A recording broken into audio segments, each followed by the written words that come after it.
বাবু হলে নিজের ঘরে ঝুলছিল স্কুল ছাত্রীর মরদেহ। দর্শক কী কারণে এমনটি হয়েছে এ সম্পর্কে বিস্তারিত থাকছে ভিডিওতে।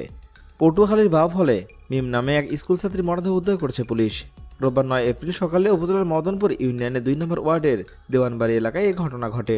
নিহত মিম একই বাড়ি শহীদুল দেওয়ানের মেয়ে। সে সোনামদ্দির মৃধা মাধ্যমিক বিদ্যালয়ে ৯ম শ্রেণীর শিক্ষার্থী ছিল।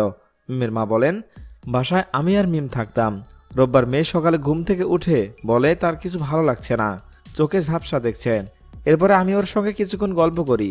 আনুমানিক ৯:৩০টার দিকে আমি বিকাশের টাকা উত্তোলনের জন্য বাজারে যাই। বাসায় ফিরে দেখি দরজা আটকানো। প্রথমে ভেবেছিলাম আমার মেয়ে কোরআন শরীফ পড়ছে। আমি বিকল্প উপায়ে রুমে ঢুকেই দেখি আমার মেয়ে একটি চঙ্গার সঙ্গে গলায় ফাঁস লাগানো অবস্থায় ঝুলছে। এ বিষয়টি নিয়ে স্থানীয়রা জানায়, মিমকে উদ্ধার করে হাসপাতালে নিয়ে গেলে কর্তব্যরত চিকিৎসক তাকে মৃত ঘোষণা করেন। তবে এখন পর্যন্ত মৃত্যুর কারণ জানা যায়নি। এই ব্যাপারে বাবুল থানার ভারপ্রাপ্ত কর্মকর্তা এটিএম আনিসুল হক বলেন, খবর পেয়ে ঘটনাস্থলে পুলিশ পাঠানো হয়েছে। তদন্ত করে আইনগত ব্যবস্থা নেওয়া হবে। দর্শক, কী কারণে এই শিক্ষার্থী আত্মহত্যা করতে পারে জানতে চাই আপনাদের মূল্যবান মতামত।